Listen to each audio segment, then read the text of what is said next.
洗衫、沖涼，全部喺晒呢度，少好似我哋以前講嗰個乜而家嗰個恒河啊，印度嗰個恒河。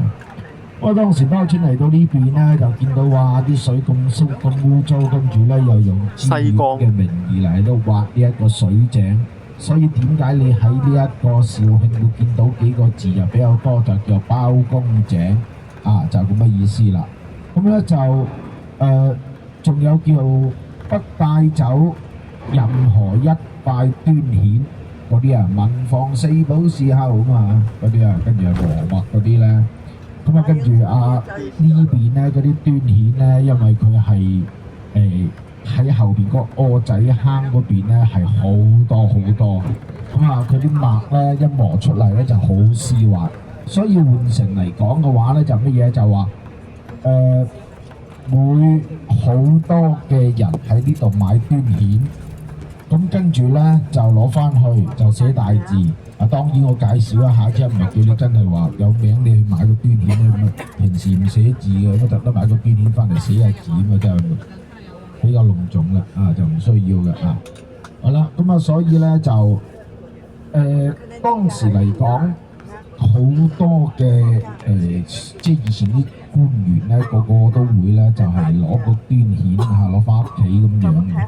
咁但係佢就唔攞嘅因為就不帶走一塊端顯啊嘛，所以當時好多人都話佢咧係好正直不阿。咁啊，你話包拯乜嚟呢邊做咗3年啦？咁當年有冇帶埋公孫策啊？有冇帶埋何家勁展超啊咁過嚟咧？咁因為太深入民心啊！咁啊，同埋有冇帶埋黃朝、馬漢、張龍、趙虎係要停頓嚟講㗎？因為嗰時候係唔緊急，唔使斬陳世美啊嘛。怒斬陳世美嘅時候，突然之間黃朝馬漢張龍趙虎龍頭閘狗頭閘伺候咁，跟住我哋打嘅冇。喺真正歷史上嚟講咧，係只有何家嘅，係冇展超嘅，係冇公孫策嘅，亦都冇呢一個黃朝馬漢張龍趙虎。佢只不過喺個3合5義嗰度就將佢加咗上去，跟住令到咧喺呢一個審判嘅時候更加有層次感，有軍師即係師爺啦，跟住又有呢一個咧就係武功好了得嘅，永遠只有佢贏唔會輸嘅展超即係何家勁啦，真係嘅展超同埋何家勁好似而家深入民心咁。而家就唔玩刀啦，而家就玩菜啦，玩綠色食品啊，喺惠州就種嘢，搞綠色食品咁樣啊。咁跟住嚟講嘅話咧，就冇呢啲嘅，咁只不過就係將佢咧就係相對叫做將佢層次感突出嚟。咁而家我哋講緊嗰個包拯咧，嗰個頭頂有冇月光嘅咧？冇嘅，咁只不過嚟講嘅話咧。就係話塊面都冇咁黑嘅，塊面黑嗰個只有一個人嘅啫，就係古校長古校長面黑心不黑心非常之火紅的心，古天樂大家真係要去多啲支持下佢，傾家蕩產拍出《尋秦記》，我都喺好多戲院去睇過，雖然我喺抖音都睇過晒，不過都要支持下古校長。喺中國內地變咗咁多嘅學校，真係好犀利。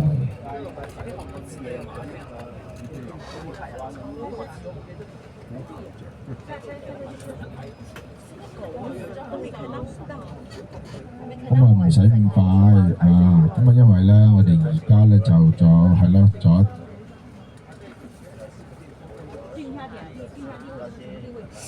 肇慶端州。肇慶端州，阿彌陀佛，到咗肇慶端州。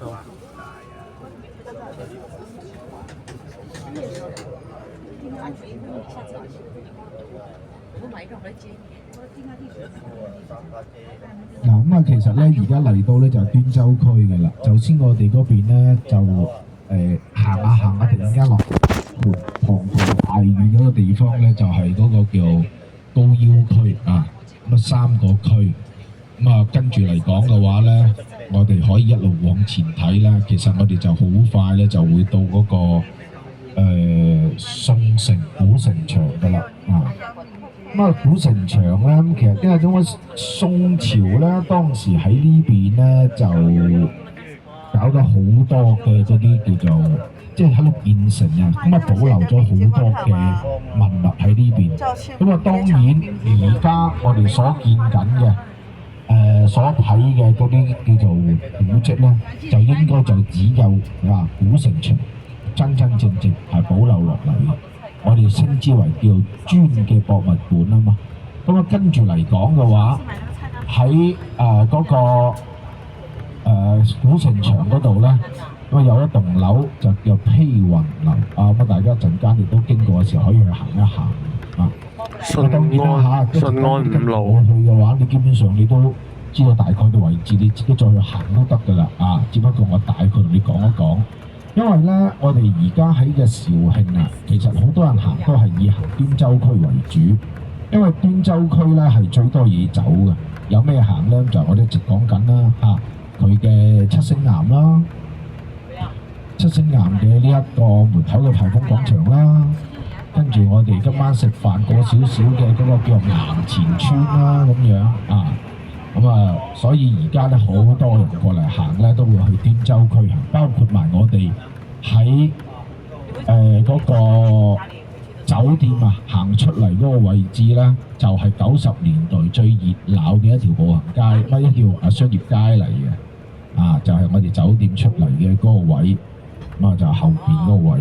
佢係連住嗰個叫做牌坊廣場咯，啊，連住呢個牌坊廣場。所以嚟講嘅話咧，就一陣間大家咧，其實返到酒店之後，你要行，跟住我行又得，啊，咁啊你咧就要自己自由活動嘅又得。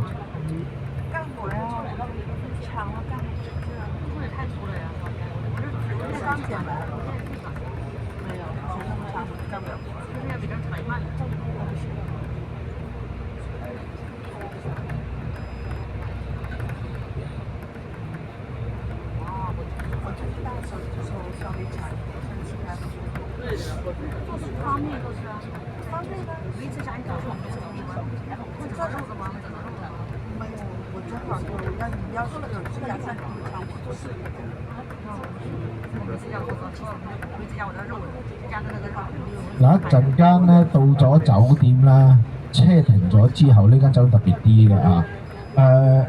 上大堂，大堂喺11樓啊，跟住咧喺個商場上去嘅，有直 lift，跟住咧大家都一齊跟我上去，因為我要話翻俾大家知我哋嘅嗰個係啦，咁啊話翻聲俾大家知啦嚇，我哋食早餐嘅位置啦，因為聽日我哋咧好早要走，7點鐘要走噶啦，7點鐘要走噶啦。而家部車停喺邊度？我而家就不停，頭先我成個鐘喺度睇緊，就睇緊個地圖，不停咁樣話俾你知。而家又要臨時封呢度，臨時又要封嗰度。最遠真真正正可以停得到車，但係佢要停喺2.2公里之外嘅。即係換句説話，我哋聽日要行2.2公里，即係大概行1個鐘啦。反正就執生啦，反正都係嗰句，我會叫司機咧開到去最難，即係最近嘅位置嘅。睇佢而家講嗰啲咧，就真係簡直係形同虛設嘅啦。聽見佢講得煩啊，真係。中國大陸有樣嘢好，上有國策，下有政策。咁啊，到時跟住行係啦，反正我都唔想行咁耐，行得多唔好話大家冇得辛苦，仲要聽日人山人海，你行失一個啊！我到時你一定要記住一招我電話號碼，你一定要打電話俾我，如果你個電話打唔